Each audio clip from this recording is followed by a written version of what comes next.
আর সবার ভাবাতে যদি সব কাজ হতো তাহলে এত খারাপ কাজ হতো না, মানুষ এত খারাপ কাজ করতো না, এত অন্যায় করতো না।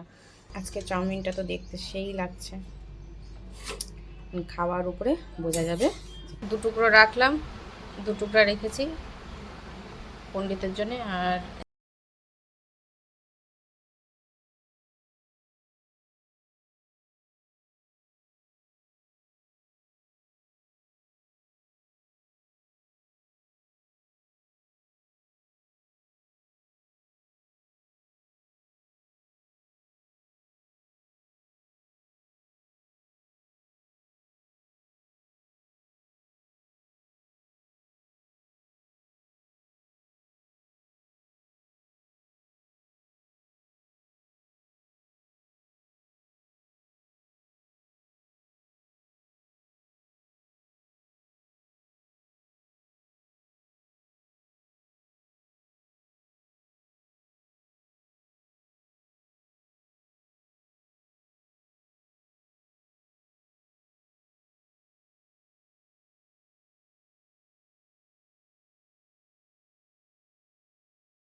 খাবারটা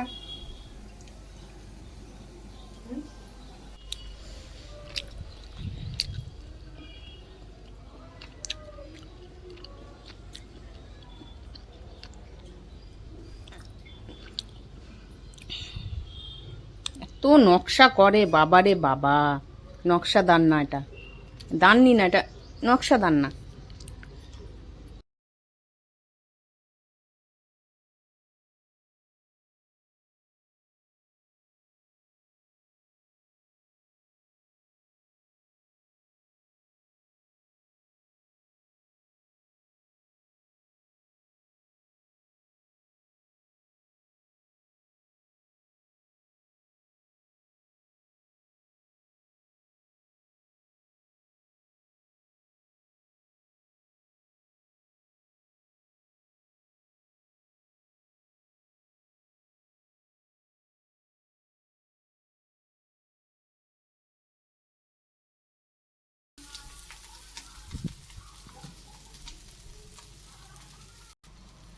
চাউমিনে হালকা সামান্য সয়া সস, ম্যাগি মশলা, অল্প তেল, কেন তেলটা তো একেবারেই ছিল না। তেল আমিও যদিও বা চাউমিনে কমই খাই, কিন্তু অনেক সময় না কম তেল ভালো লাগে না, কারণ ডিম টিম আছে তো, নিরামিষ হলে ঠিক আছে। তো গ্যাসটা একেবারে কমিয়ে দিয়েছি, যা যা দরকার দিয়ে দিয়েছি। এখন নাড়িয়ে ছাড়িয়ে, এখন হালকাভাবে, এখন বাতাসটা না আসে তাহলেই হলো। তো গ্যাস কমিয়ে এটাকে নাড়িয়ে চাড়িয়ে ভালো করে ভেজে ঢাকা দিয়ে কিছুক্ষণ রাখবো।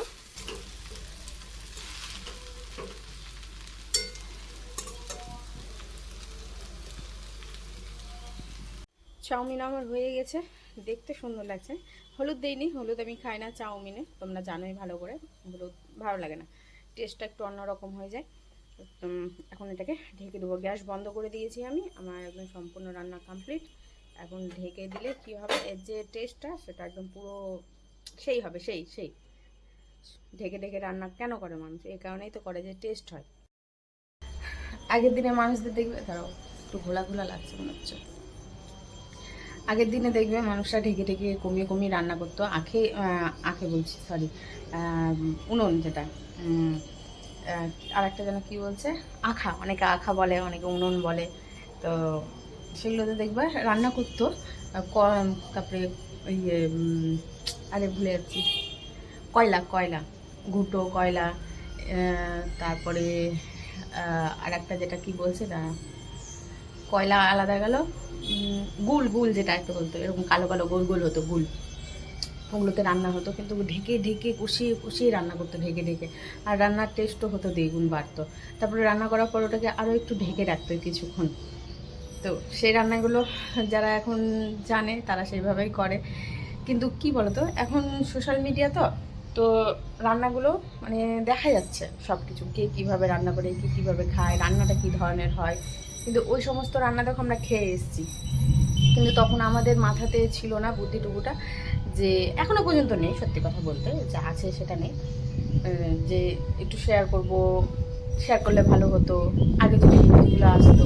এখন কী হবে তো, করলেও আর ইচ্ছা হয় না, কারণ নানান দিকে নানান রান্না, হ্যাঁ দেখে দেখে মানুষ শেখে। কিন্তু এখন যদি করা যেত বলবে হ্যাঁ দেখে দেখে রান্না করছো, দেখে দেখে রান্না শেয়ার করছো, কিন্তু না, আমাদের ঠাকুমা মাদের আমলে ওই সমস্ত রান্নাবান্না আমরা করে এসেছি। কচু বলো, ডুমুর বলো, মিশানো সবজি বলো, এই ডিমের নানান রকমের রেসিপি বলো, জ্ঞান ভালো মতো হওয়াতে আমার ঠাকুমাকে আমি দেখে নিই মাছ মাংস খেতে। এবার আমাদের বাড়িতে মুরগির মাংস উঠতো না, ঠাকুমা মারা যাওয়ার পর মুরগির মাংস উঠেছে, নাহলে খাসির মাংস হতো প্রত্যেক রবিবার করে। এখন মুরগির মাংস, সময় পাল্টাচ্ছে, মানুষ পরিবর্তন হচ্ছে, তো সেইভাবেই চলতে হয় সবাইকে।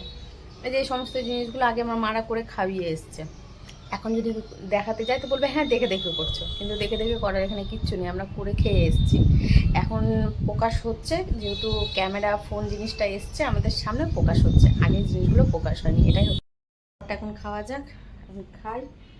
এই যে চাউমিন খাবো না, এখন ঘুম পেয়ে যাবে, যাই না কেন এই সমস্ত খাবার খেলে এত পরিমাণে ঘুম পায়, মানে শরীর পুরো এনার্জি লস করে দেয়, এনার্জি থাকে না শরীরে, কিন্তু কিছু করার নেই, ভালো লাগছে না আর ভাত ভাত খেতে, এটা খেয়ে নিই। দীপের সাইডটা সত্যি খুব খারাপ, চাউমিন যখন ওর সময় আমি করি কি জানি কেন চাউমিন আমার ভালো হয় না। এর আগের বারও দীপ ছিল না, তখনও চাউমিনটা খুব সুন্দর হয়েছিল। এই যে আজকে চাউমিনটা রান্না করেছি সব মশলার সাথে একই রকম প্রসেস, বাঁধাকপি সেই টাইমটাতে পড়েনি, আর আজকে বাঁধাকপি পড়েছে, কিন্তু সত্যি বিশ্বাস করে আজকে সুন্দর হয়েছে খেতে। আজকে ওই খাবারটা খেলে সত্যি পছন্দ করতো, কিন্তু ওর সব সাইট হয় না, খুব বাজে একটা সাইট ওর। যতই মনে করি রান্না বসাবো না, সেটা তো করলে হবে না, পণ্ডিত আছে, পণ্ডিত তো চাউমিন খেলো না। তো গরম গরম যখন রান্না করছি আমি কেন হাত ছাড়া করবো, মাংস রয়েছে, মাংসটা ভাবছি যা ঝোল আছে তার মধ্যে নাড়াচাড়া দিয়ে আমিও খেয়ে নেবো গরম গরম ভাত। গরম গরম ভাত বসবো, কিন্তু আমার ভাবাতে তো সব কাজ হবে না, আর সবার ভাবাতে যদি সব কাজ হতো তাহলে এত খারাপ কাজ হতো না, মানুষ এত খারাপ কাজ করতো না, এত অন্যায় করতো না, তাদের মধ্যে অনেক কিছু বিবেক জাগতো যে না এটা তো খারাপ করছি, এটা যদি আমার উপরে হয় বা আমাদের বাড়ির উপরে হয় তাহলে কেমন হবে, আমি তো নাই ওর উপরে কাজটা অন্যায়টা চালিয়ে নিচ্ছি। তো এত কিছু ভেবে কাজ করলে মানুষ, আর তাদের ভাবনাতে এত কিছু হলে এত কিছু হতো না, তাই না? ভাত বসিয়ে দিলাম, এখন বাজে 1:30, ভাত বসালাম, ভাত আর কিছু করবো না, মাংস তো আছেই, সেই মাংস তরকারিটা গরম করবো, একটু মিশানোর সবজি রয়েছে সেটা গরম করব, কালকে গরম করার কথা ছিল তো গ্যাস বন্ধ করে দিয়েছিলাম বলে আর গরম করিনি, ফ্রিজে ভরে দিয়েছিলাম, সেটাই গরম করব। আর 3 টুকরা মাংস আছে, 3 টুকরা মাংস চাউমিনে দিয়েছিলাম, 3 টুকরা আছে, সেটাকে কী করবো ভেজে ঝোলের মধ্যে ফুটিয়ে নিলেই মাংসর ঝোল যেটা আছে, ধর একটা আলু আছে, সেটা দিয়ে মাখো মাখো হয়ে যাবে, তাহলে খাওয়ার ঝামেলাটা আর হবে না। নার্সারি ক্লাস থেকে শুরু করে ও সেকেন্ডই হয়ে এসছে, তারপরে যাই হোক, কিন্তু সেকেন্ড হওয়ার কারণটাও বলে দিই, ও রেজাল্ট ভালো করতো বাংলা বাদে সব কিছুতেই, ও বাংলাতে এখনও পর্যন্ত নাম্বার কম তুলে, বাকি সমস্ত সাবজেক্টে ওই নাম্বার কিন্তু বেশ ভালোই তুলে এখনও পর্যন্ত, ছোট থেকে অভ্যেসটা আছে। তাই একবারে যে খুব বাজে তুলে সেটা না, থাকে না কিছু কিছু থেকে যায়, যে ও ইতিহাসে নাম্বার ভালো তুলে তো ভূগোলে কেউ নাম্বার ভালো তুলে, তো কেউ অঙ্কেতে নাম্বার ভালো তুলে, তো কেউ আবার বাংলাতে নাম্বার তুলতে পারে না, তো এটা ছিল এই ছোটো দাদা ভাইয়ের মধ্যে। তো যাই হোক, খাওয়াতে একটু ঝামেলা পোয়াতে হয়েছে, বাকি আমাকে কোনো কিছুতে ঝামেলা পোয়াতে হয়নি, বাকি ও ছোটো থেকে ও দিদার বাড়িতে, তারপরে যে ওই যে থাকলো 5 বছর থেকে যে দিদার বাড়িতে স্থায়ী, একদম চিরস্থায়ী হলো, তো চিরস্থায়ী হলো, এবার আমিও ওখানে চিরস্থায়ী হলাম, আমাকে কাজে ঢুকতে হলো, জয়েন করতে হলো কাজে, তার পড়াশোনা মানে সব কিছু এবার আমার মার বাড়ি থেকে শুরু হয়েছিল। তো এই যে এখানে খেতে দিয়ে দিয়েছি, পণ্ডিত খাচ্ছে, আর গরম গরম হাত ছাড়া কেন করবো, তো আমিও নিয়ে বসে পড়েছি, গরম গরম খাওয়ার সবারই লোভ আসে, তাই না? তো কথাগুলো তোমাদের সাথে শেয়ার করলাম, কোনোদিন শেয়ার করা হয়নি। তো কোথাও যদি খারাপ কিছু বলে থাকি তো কিছু মনে করো না তোমরা। আর কি বলবো, এখানে আর কিছু বলার নেই। এই জিনিসগুলো কি বলো তো, আগে যদি ফোনে ক্যাপচার হতো না ভীষণ ভালো লাগতো এই স্মৃতিগুলো। হ্যাঁ, ফোনে ক্যাপচার ছিল, কিন্তু সেই টাইমটাতে অতটাও আমার সেন্স ছিল না যে এই ফোন থেকে এই ওয়াশটা করে থাক। যদি ওয়াশ বলতে কি, ওই ফটোর কথা বলছি, করে রাখলে অনেক ফটো আমার ছিল ছোটো দাদা ভাইয়ের, আমার ঈশানের। তো বাজারে এসেছি, আজকে এই ছেলেটাকে পেয়েছি। এই ছেলেটা মানে দাদাটাকে একেবারে পাওয়া যায় না। আমি আজকে বলেছি, ওই তুমি কবে বসবে না একটু বলো তো, তুমি ঘুরে যাচ্ছি প্রায়। বলছি না না, এবার কন্টিনিউ বসবো, আমার বাড়িতে কিছু কাজ ছিল তাই আর বসা হচ্ছিল না। তো অসুবিধা নেই, আমাকে একটা ফোন করে নিও। বললাম সে তো ফোন করে নেবো, কিন্তু ভালো লাগে বলো তো প্রায় যদি না বসো। এবার এর কাছ থেকে কিসের জন্য না হয়, খুবই দাম কম নেই। আমি বালিগঞ্জে যে বাজার করতে যাই কিনা সেই দামে এই দাম নেই, এতটাই কম। এই শাকটার দাম নিয়েছে 5 টাকা, আর এখানে এই শাকটার দাম 10 টাকা। কতটা হেরফের তুমি ভাবতে পারছো? তো চল বাজারটা করে নিয়ে একবারে বাড়িতে দেখা হচ্ছে তোমাদের সাথে। বাড়ি আসলাম, গেট খুললাম, এই যে পণ্ডিত বসেছে। ঘর দুয়ার একটু ঠান্ডা হবে, একটু হলে হবে, তাই একটু বলছি। যে বাথরুম খোলা ছিল আজকে, আজকে গুড বয় হয়েছে। গুড বয় হয়েছে এই কারণে আজকে হুসু করেছে বাথরুমে। আমি তো খুব খুশি। আজ বাথরুমে হুসু করেছে বলে বাবু আজকে একদম গেটের সামনে খুশি আনন্দের ঠেলায় যে কত মহান কাজ করেছে। যে পাটের শাক নিয়েছি, সব কটা পাটের শাকের মধ্যে এই শাকটা একটু আমার ভালো মনে হলো, মানে পোকা খাওয়া, বুঝলে, প্রায় পোকা খাওয়া দেখো হয়েছে, কিন্তু কিছু করার নেই। এটাই মনে হলো যে একটু ভালো, তাই এটাই নিয়ে নিয়েছি, কিন্তু অনেকগুলো বাদ চলে যাবে গো।